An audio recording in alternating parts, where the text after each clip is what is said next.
안녕하세요. 유지카입니다. 뭐지? 왜 이렇게 갑자기 뜬금없는 주제를 맞지라고 생각하실 수도 있겠는데요. 우선 이래봬도 제가 정치외교학도입니다. 정치외교학을 전공을 했었고, 그렇기 때문에 미국 대선에 관심이 있었어요. 촬영 날짜 기준으로 대선이 딱 28일 남았습니다. 그런데 이 미국 대선 한 달을 앞두고 정말 큰 사건이 터졌습니다. 일명 이 사건은 디디게이트로 불리는데요. 한국에서 한창 정준영과 승리로 인해서 굉장히 논란이 불거졌었던 버닝썬 게이트 알고 계시나요? 한국에 버닝썬 게이트가 있다고 하면 지금 미국에선 디디게이트가 터졌다고 생각하시면 좋을 것 같습니다. 그리고 저는 개인적으로 이 사건이 미국 대선에 큰 영향을 끼칠 것 같다고 생각을 했습니다. 그래서 저의 이러한 생각을 구독자 여러분들과 나누고 여러분들은 어떻게 생각하는지 의견을 좀 들어보고 싶어서 이렇게 영상을 만들게 되었습니다. 그렇다면 제가 지금부터 간단하게 디디게이트가 무엇이며 왜 이 디디게이트가 미국 대선에 연관이 있다고 생각하게 되었는지 그 과정에 대해서 공유를 해보도록 하겠습니다. 자, 우선 디디라는 이 사람이 과연 누구인가에 대해서 아주 간략하게 말씀을 드려보도록 하겠습니다. 이 디디, 퍼프 데디라고도 많이 불리고요. 본명은 션 컴즈입니다. 이 사람에 대해서 못 들어봤어도 이 노래는 한 번쯤 들어보셨을 거예요. 저작권이 있는 관계로 제가 직접 불러보도록 하겠습니다. Every step I take, every move I make, every single day, every time I pray, I'll be missing you. 이런 노래거든요. 들어보셨죠? 한동안 엄청 틱톡에서도 챌린지로 유명했었고 저도 실제로 이 노래로 졸업식 날 챌린지를 찍기도 했었어요. 이 사람의 직업은 뭐냐? 일단 래퍼이기도 하고요. 프로듀서이기도 하고 동시에 사업가이기도 합니다. 이렇게 술 사업을 하면서 엄청나게 성공 가도를 달리던 사람이었어요. 거의 1990년대부터 활동을 했으니까 그리고 프로듀싱을 했으니까 지금까지 엄청나게 많은 부를 축적했겠죠. 그래서 실제로 힙합계에서는 제이지가 1등 빌리네어이고 이 사람이 실제로 2위 빌리네어를 차지했다고 알고 있어요. 그런데 지금 논란이 되고 있는 것은 이렇게 많은 래퍼들을 양성해오는 과정에서 성착취가 일어났다라는 논란이 제기될 뿐만이 아니라 살인 청부까지 그 사람이 저질렀다라는 의혹도 제기되고 있는 상황입니다. 이 사람이 양성해온 래퍼들을 보면요. 엄청나게 유명한 사람들이 많아요. 힙합을 좋아하는 분들은 매우 잘 아시겠지만요.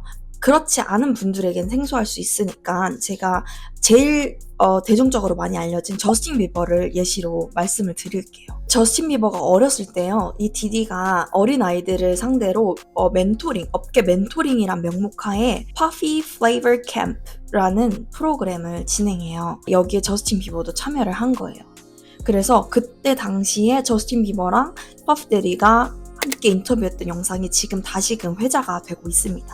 거기서 퍼프 데디가 비버는 나랑 48시간 동안 있어야 되고 우리가 뭘 하는지 아무도 알 수 없을 거야. 이런 식의 헛소리를 짓거리는 게 찍힙니다. 그리고 그 뒤에 저스틴 비버의 행보가 굉장히 트라우마적인 고통을 얻은 사람처럼 행동을 하고요. 실제로 그의 가사에 그런 게 녹여지기도 했고 저스틴 비버가 빌리에 대해서 얘기하던 중 빌리만큼은 정말 지켜줘야 한다. 빌리만큼은 나 같은 일을 겪게 하고 싶지 않다. 이런 얘기를 하고 더불어서 그 어떤 누구도 나와 같은 일을 겪게 해선 안 된다라며 인터뷰를 하며 눈물을 흘리는 장면이 포착된 적이 있어요. 그래서 지금 다시 그 인터뷰가 회자가 되고 있고요. 많은 사람들이 비버도 디디의 피해자 중 한 명일 것이다. 혼자서 아무 말도 못하고 굉장히 그동안 힘들었겠다. 이런 추측들이 오고 가고 있는 상황입니다. 저스틴 비버는 지금까지는 어떠한 공식 입장도 내놓고 있진 않습니다. 그렇다면 이 사건이 도대체 어떻게 수면 위로 올라오게 되었을까요? 여기에는 핵심 인물이 있는데 그 핵심 인물은 캐시입니다. 이 캐시는 2007년부터 2018년까지 디디와 교제를 한 여자친구예요. 하지만 말이 여자친구지 캐시의 의견에 따르면 디디는 그녀에게 언어적, 물리적, 성적으로 폭행을 지속적으로 가해왔으며 캐시가 도망가려고 하면 납치해오고 처음 보는 남자들과 강제로 성관계를 시키면서 그것을 촬영하고 그리고 이거를 유포하겠다고 협박을 했다고 해요. 정말 사람 새끼가 아니라고 할 수 있죠. 예. 그리고 오랜 시간이 지나고 나서 드디어 캐시는 2023년 작년 11월에 고소장을 제출하게 됩니다. 하지만 이에 이어서 디디는 이거 다 내 돈을 노리고 하는 거다 라며 헛소리를 짓거리고요. 나는 그런 그깟 중요하지 않다. 난 돈보다 중요한 게 나처럼 당한 이런 피해자들이 목소리를 내는 게 중요하다고 생각해서 몇백억 원의 합의금을 거절하고 이렇게 고소를 진행하는 것이다 라고 입장을 밝혔어요. 하지만 바로 다음날 합의 기사가 뜹니다. 디디는 우리 둘이 합의하에 잘 마무리를 했기 때문에 더 이상 문제가 없다 이런 식으로 얘기를 했지만요. 많은 사람들은 거의 캐시 가족을 죽인다고 협박을 했을 거다. 생명을 담보로 오고 간 그런 협박이 있었기 때문에 그녀가 이렇게 하루아침에 마음을 바꾼 것일 거다라는 의견들이 대부분 지배적이었습니다. 그로부터 잠잠해지나 싶었지만 2달 뒤에 디디의 프로듀서였던 릴 로드라는 사람이 자신도 피해자이다 라면서 자신이 밝히기 시작해요. 그는 작업할 때 자신이 경험했던 것을 토대로 증언을 했는데요. 불법 약물 뿐만 아니라 총기들도 언급을 했고 더불어서 그의 말에 따르면 미성년자들, 즉 남녀노소 가리지 않고 약물을 투여하게 했으며 그 사람 집엔 곳곳에 카메라들이 설치되어 있고 모든 사람들이 감시되고 있다. 그렇기 때문에 자이든 타이든 거기 있었던 사람들이 지금 아무 말도 할 수 없는 것일 거다라는 증언을 했습니다. 이 프로듀서의 증언 이후에도 계속해서 피해자가 속출되고 있고요. 현재 제가 이 영상을 찍고 있는 지금까지 50명이 넘는 피해자들의 증언이 나오고 있다고 합니다. 그리고 올해 3월 드디어 디디의 집을 수색하기 시작하죠. 3월에 수색이 시작되었고 5월에는 한 호텔에서 디디가 캐시를 폭행하는 영상이 공개됩니다. 거기서 이제 디디가 때리고 눕힌 다음에 목덜미를 잡고 끌고 가는 영상이 공개가 됩니다. 그리고 올해 9월 드디어 디디가 체포가 됩니다. 그의 집을 수색했다고 했잖아요. 그런데 거기서 발견된 건 요즘 엄청나게 이슈가 되고 밈화가 되고 있는 1000개가 넘는 베이비 오일, 그리고 윤활제 700여 개, 거의 800여 개에 다다르는 딜도, 성인용품들 또한 대거 발견이 됩니다. 정말 역겹죠. 이렇게 많은 베이비 오일? 왜 필요한데? 도대체? 디디 측 변호인이 한 말이 더 어이가 없는데요.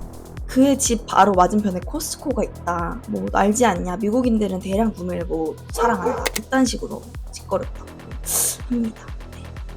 그리고 총도 같이 나왔다고 하는 걸 보니까 아마 총으로 협박을 했던 가능성도 배제할 수는 없을 것 같다라는 생각이 드네요.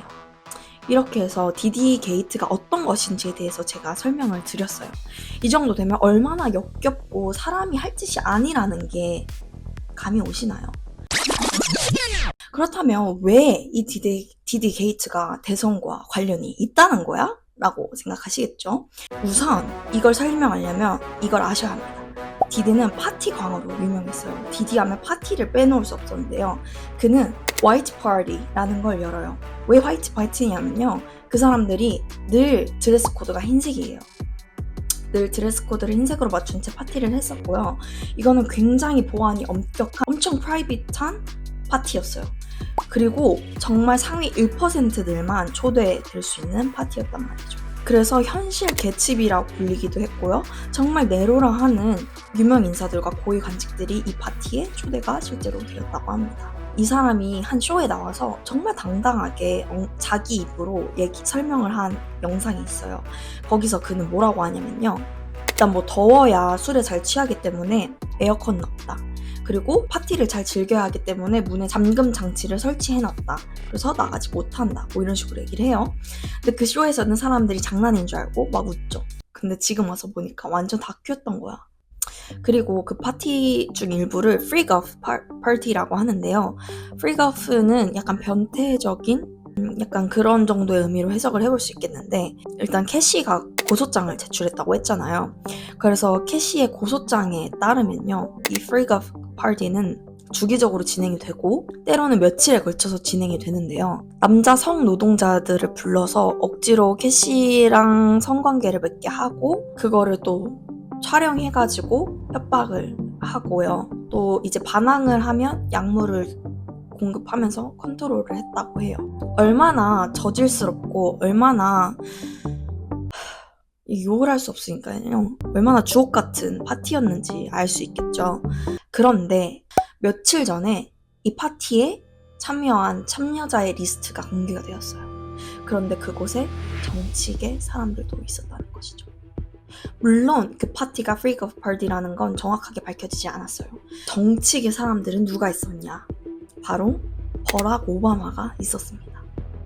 버락 오바마뿐만이 아니라 영부인 미셸 오바마도 있었고요. 알 샤프턴도 있었고 모나코 국왕도 있었고 전 세계적으로 정치 인사들도 많이 참여를 했다는 거예요. 물론 제가 아까 말씀드린 것처럼 그렇게 저질스러웠던 Freak of Party에 참여했다는 건 아니지만요. 이렇게 문란하고 저질스러운 행각을 저질렀던 이 사람이 주최한 파티에 참여했던 참가자 리스트. 대선이 한 달 남은 이 상황에서 이것이 어떻게 민심을 흔들지는 그 아무도 장담을 할 수는 없을 것 같습니다만 영향이 안 갈 거라고 생각을 하진 않습니다.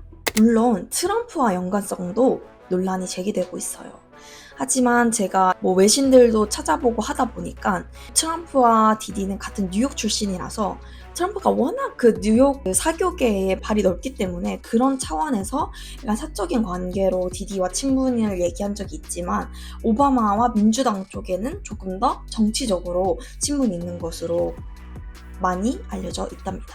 심지어 디디는요 2000년 초반에 Rock the Vote라는 곡과 함께 일하기도 했었고요. 2004년에 유권자 교육 조직인 Vote or Die를 설립하기도 했답니다. 이 정도로 정치에 관심이 있고 연관이 있다는 거죠. 관심이 있다기보단 연관이 깊다는 거예요.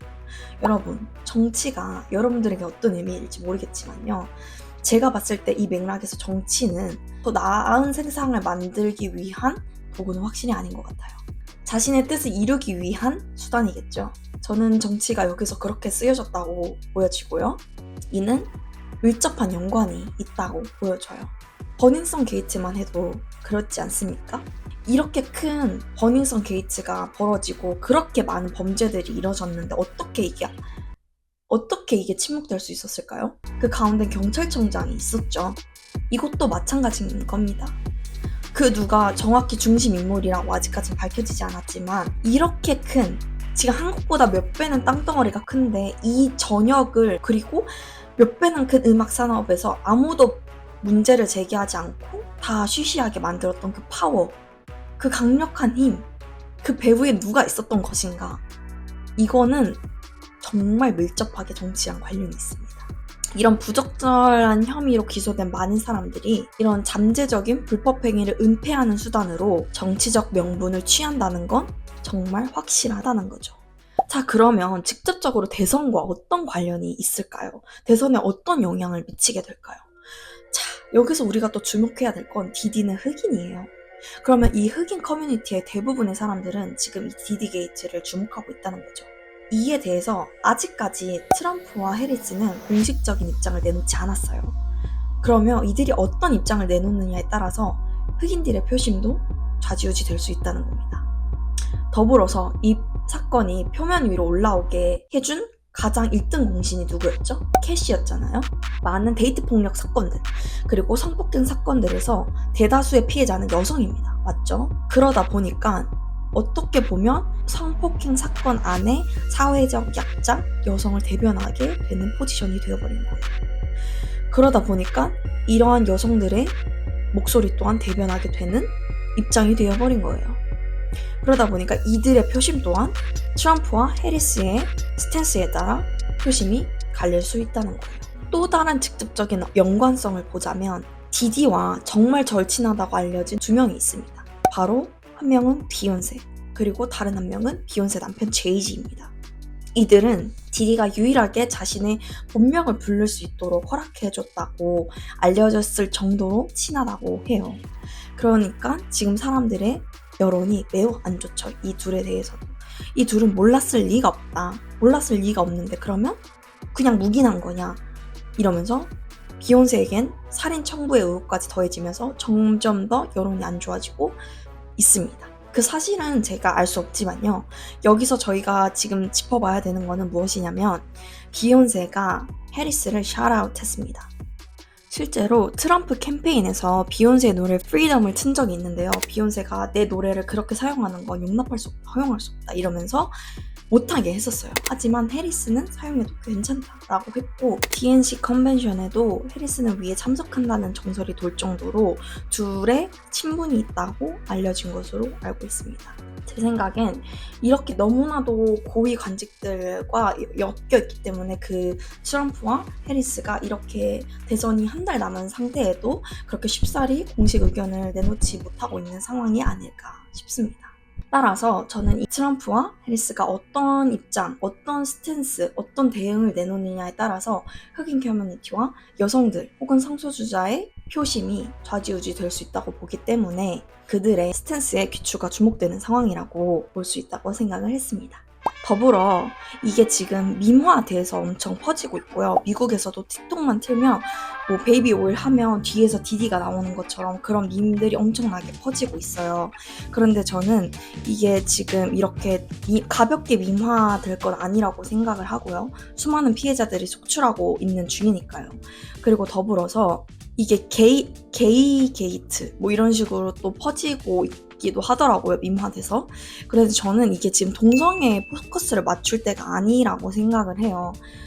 실제로 이건 더 심각한 문제들이 지금 엮여져 있는 거거든요. 미성년자 성범죄. 제일 가장 어린 나이로 밝혀진 피해자가 9살이라고 해요. 정말 남녀 불문, 강간, 협박, 강제 약물 투여 등 얼마나 심각한 문제들이 엮여 있습니까, 여기에? 지금 이거는 동성애에 초점을 맞춰질 게 아니라요. 이런 성범죄가 이루어졌다는 것, 그리고 이게 지금 몇십 년 동안 이루어졌는데 다 묵인이 되었다는 것. 그럼 그 배후에 누가 있었고 그것이 어떻게 이렇게까지 올 수 있었는지 그것이 밝혀져야 하겠죠. 그리고 우리는 또한 이렇게 추악한 범죄가 일어날 동안 과연 간과된 제도의 허점은 무엇인가, 혹은 상실된 국가의 역할은 무엇인가 등을 생각해 볼 수 있겠죠. 그리고 이러한 부패들을 어떻게 바로 잡을 수 있을 것인가. 물론 내 나라가 아니라서 여기까지는 깊게 생각을 해보지 못하지만요. 저도 버닝썬 게이트 때 정말 그 버닝썬 게이트를 보고 느껴지는 허무함과 무력감을 너무 깊게 느낀 적이 있어서 그런지 이번 게이트를 보면서도 참 참담하더라고요. 그래서 마침 대선 시즌이기도 하고 이렇게 저의 개인적인 견해로 대선과 한번 연결지어 디디 게이트를 공유해보았습니다.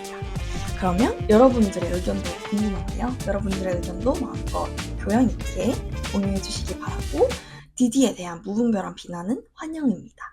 그런 놈들은 좀 소생이 불가.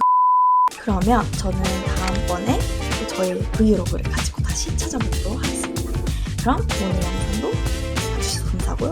구독, 좋아요, 알림 설정과 댓글까지 부탁드립니다. 그러면 다음 영상에서 만나요.